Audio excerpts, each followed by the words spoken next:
नमस्कार दोस्तों, स्वागत है आप सभी का तिवारी फैमिली के व्लॉग में। अगर आप सभी ने हमारा पिछला व्लॉग देखा होगा तो आपको पता होगा कि दीदी जो है आउट ऑफ इंडिया चली गई है और वहाँ पे अपने डेस्टिनेशन पर सफल तरीके से पहुँच चुकी है। और उनकी बात जो है हमसे होती रहती है और सब कुछ अच्छा चल रहा है, सब बढ़िया है। आप लोग कैसे हैं, क्या चल रहा है आपकी ज़िंदगी में, कमेंट सेक्शन में ज़रूर बताएं। ज़िंदगी में इतनी भागदौड़ है कि पूछिए मत। हर किसी की लाइफ में कुछ ना कुछ चलता ही रहता है। अगर मैं बात करूँ अपनी, तो work plus study plus social media platform, इन सब पर ध्यान देना और इन्हें सही तरीके से मैनेज करना सच में मेरे लिए थोड़ा सा हेक्टिक हो जाता है। लेकिन क्या करें, करना तो पड़ेगा ही ना, क्योंकि काम भी ज़रूरी है, पढ़ाई भी ज़रूरी है। और अगर इस फील्ड में हैं आप लोग, मीन्स आप कंटेंट क्रिएटर हैं, तो इस फील्ड में अगर आपने एंट्री कर ली है तो आपको एक्टिव रहना ही पड़ेगा। एक्टिव रहना भी उतना ही ज़रूरी हो जाता है। एक बात बताऊँ मैं आप लोगों को, बहुत से लोग सोचते हैं कि अरे ये सिर्फ यूट्यूब और इंस्टाग्राम पर दिन भर रील बनाते रहते हैं। लेकिन मैं आपको बता दूं कि बिना जाने बिना समझे किसी को जज मत करिए। सिर्फ रील बनाने का मतलब ये नहीं है कि हम 24 घंटे सोशल मीडिया पर बैठे रहते हैं। इसके पीछे planning, activity, shooting, editing, audience engagement और भी बहुत सारे पहलू होते हैं जो मेहनत और समय मांगते हैं।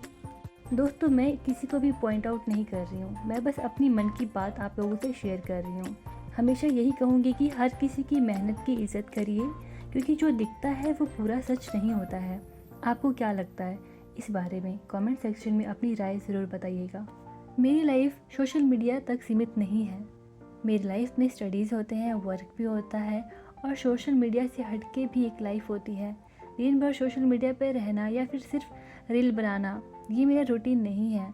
हर चीज़ का एक टाइम सेट किया हुआ है जिसे मैं लाइफ में बैलेंस कर सकूं। बहुत से लोग बिना जाने ही सोशल मीडिया क्रिएटर को फ्री समझ लेते हैं और फिर ये मान लेते हैं कि वो सिर्फ बेकार चीज़ों में समय बर्बाद कर रहे हैं। लेकिन हकीकत ये है कि सोशल मीडिया आज एक प्रोफेशन बन चुका है और यह भी मेहनत मांगता है। सीखने की ज़रूरत होती है और समय देना पड़ता है। तो किसी की मेहनत को छोटा समझने से पहले ये सोचना ज़रूरी है कि इंसान अपनी जगह पर कितना एफर्ट डाल रहा है।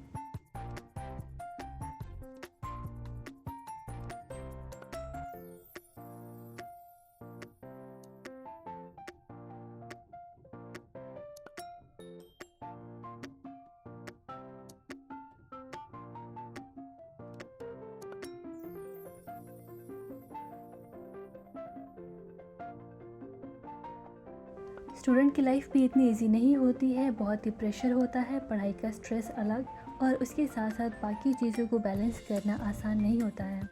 मुझे भी हमेशा से ये डर रहता है कि मेहनत के बाद अच्छे मार्क्स भी लाने हैं, वरना पापा का गुस्सा तो बहुत ही भयानक है।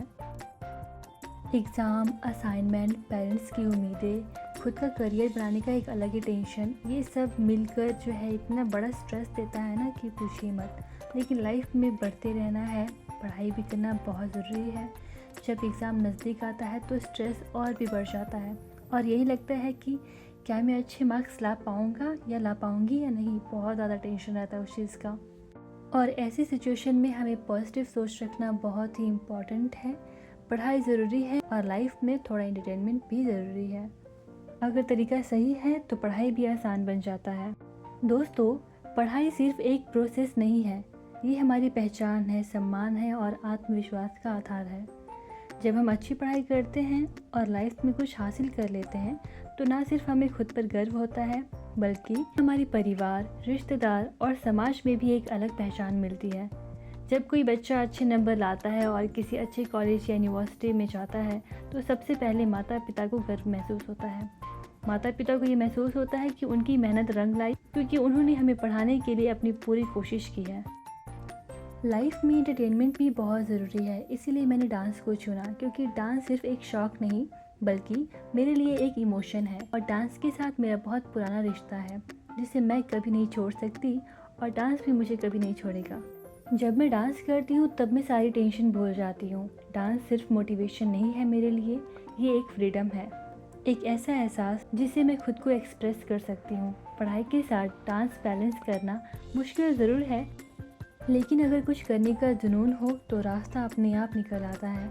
आपका भी कोई ऐसा शौक़ है जिसे आप कभी नहीं छोड़ सकते तो कमेंट सेक्शन में मुझे ज़रूर बताइए। अक्सर हम पूरे हफ्ते कुछ न कुछ दूसरे काम में बिजी रहते हैं, हालांकि पढ़ाई तो करते हैं पर थोड़ा सा जो है समय हमारे पास कम होता है बाकी दिनों में as compare to week off. Week off के दिन हमें कुछ ज़्यादा ही समय मिल जाता है पढ़ाई करने के लिए।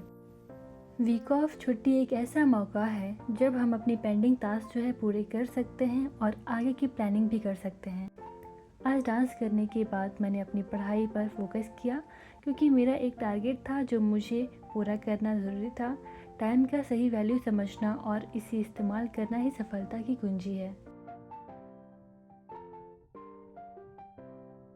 मैं तो आप सभी से एक चीज़ ज़रूर बताऊंगी कि टाइम को प्लीज़ बर्बाद मत करिए। टाइम का सही इस्तेमाल करिए क्योंकि जो आज का सही इस्तेमाल करेगा समय का वही कल सफल होगा। आप वीक ऑफ का कैसे इस्तेमाल करेंगे, जो भी आपको समय मिल रहा है उसका आप कैसे इस्तेमाल करते हैं वो ज़्यादा इम्पॉर्टेंट है। इसीलिए समय को बर्बाद मत करिए। आपने दिन में चाहे एक टारगेट फिक्स किया हो कि भाई मुझे एक टारगेट कंप्लीट करना है या फिर 2 टारगेट कंप्लीट करना है, जब तक आप करेंगे नहीं आपको टेंशन ही रहेगा दिमाग में। इसीलिए आप उस टारगेट को अचीव करिए कि आपका स्ट्रेस जो है रिलीज़ हो पाए, आप टेंशन फ्री रहें। ठीक है, जब तक आप किसी चीज़ को पूरा नहीं करते हो वो चीज़ आपके दिमाग में घूमती रहती है, जो है आपका स्ट्रेस लेवल इंक्रीज़ होता है और आपको टेंशन भी होती है। छोटे छोटे टारगेट बनाइए, छोटे छोटे टॉपिक को पढ़िए, पर जो भी टारगेट है उसको अचीव करिए आप। ठीक है, ताकि आपको ज़्यादा सिलेबस कंप्लीशन का टेंशन ना रहे। धीरे धीरे करेंगे तो पूरा कंप्लीट होगा। अचानक से आप टेंशन लेके बैठ जाएंगे कि भाई इतना ज़्यादा सिलेबस है कैसे करूं, तो नहीं होगा। आज से अभी से स्टार्ट करिए, थोड़ा थोड़ा पढ़ना ही शुरू करिए, पर करिए ज़रूर। एक बात तो है कि जितना हम चीज़ों को टालते हैं उतना ही टेंशन बढ़ता है, लेकिन अगर हम उसी चीज़ को समझने की कोशिश करते हैं, क्वेश्चन को सॉल्व करने पर फोकस करेंगे, तो धीरे धीरे चीज़ें जो है आसान लगने लगेंगी।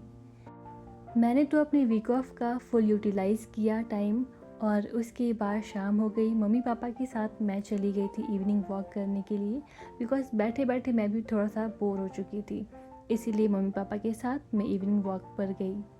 और सच बताऊं तो आज का दिन मुझे ये फ़ील हुआ कि हाँ, बहुत अच्छे से मैंने जो है टाइम का यूटिलाइज़ किया, और एक सेटिस्फेक्शन वाली जो है फीलिंग मन में आती है। सबका पढ़ने का तरीका जो है अलग अलग होता है, बट बेसिकली मैं तो यही बोलूँगी कि हर एक दिन का एक टारगेट बनाइए और उसको अचीव करने के पीछे जो है लग जाइए। जब तक वो टारगेट पूरा नहीं होता है तब तक आपको बिल्कुल भी नहीं सोना है, क्योंकि कहते हैं ना, जब तक ना सफल हो नींद चैन को त्यागो तुम।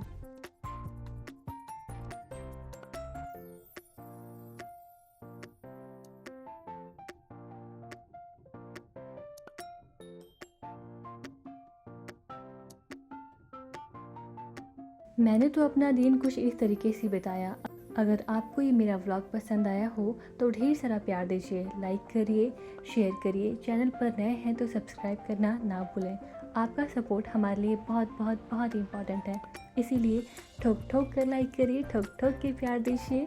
मिलती हूँ मैं आपसे अगले व्लॉग में, तब तक के लिए राधे राधे, जय हिंद।